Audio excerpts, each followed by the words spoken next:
আজ তো রবিবার, তুমি কলেজে গিয়ে কি করবে?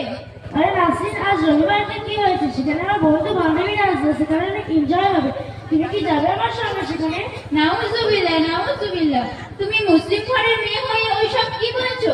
তুমি জানো না একটা মেয়ে যদি একটা বেগানা পুরুষের সাথে মেলামেশা করে তাহলে তার কত বড় গুনাহ হয়?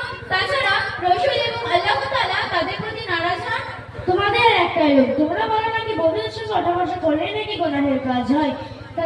তা তোমাদের তো কিছু করার নেই। তোমরা বলো নাকি কোরআন হাদিসে, এগুলি কি কোরআন হাদিসে লেখা আছে? আর তোমাদের একটাই রোগ আছে, তোমাদেরকে শরীয়তে কোনো কথা বললে তোমরা বলো কিনা এটা কি কোরআন হাদিসে আছে? তাহলে শোনো কোরআন কি বলেছে।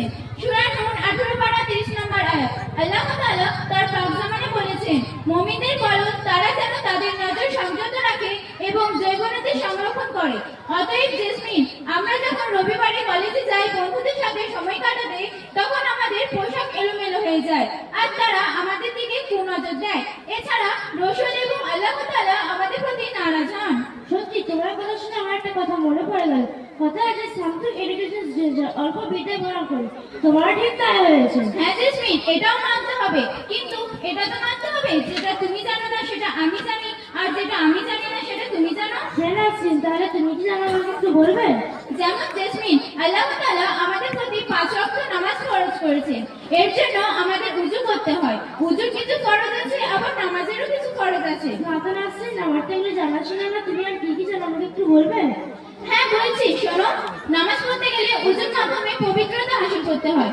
উযুর 4টি ফরজ: 1 প্রথমার্ধ ধৌত করা, 2 খুনুসহ 2 হাত ধৌত করা, 3 মাথার 100 অংশ ধৌত করা, 4 গোড়ালি সহ 2 পা ধৌত করা।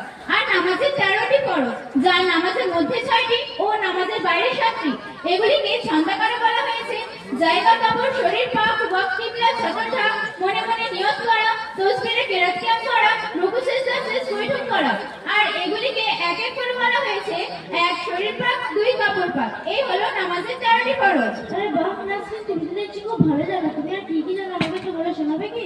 কেন শোনাবো না, অবশ্যই শোনাবো। তাহলে শোনো জেসমিন, আল্লাহ তাআলা তার পাক জামানে বলেছেন সূরা আম্বিয়া ও সূরা আল ইমরান, যার অর্থ সমস্ত নফসকে একদিন মৃত্যুর স্বাদ গ্রহণ করতেই হবে।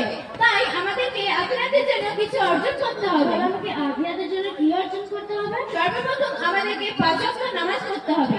তারপর আমাদেরকে পাকা ঈমানদার হতে হবে, অর্থাৎ আমাদেরকে রাসূলের দেখানো পথে চলতে হবে। আরে বাহ নাসরিন, তুমি এত কিছু কোথা থেকে শিখলে? কেন, আমাদের তিলডাঙ্গার উত্তরপাড়ার তাফসীরুল কোরআনের মাওলানা রহমতুল্লাহ সাহেবের কাছ থেকে শিখেছি।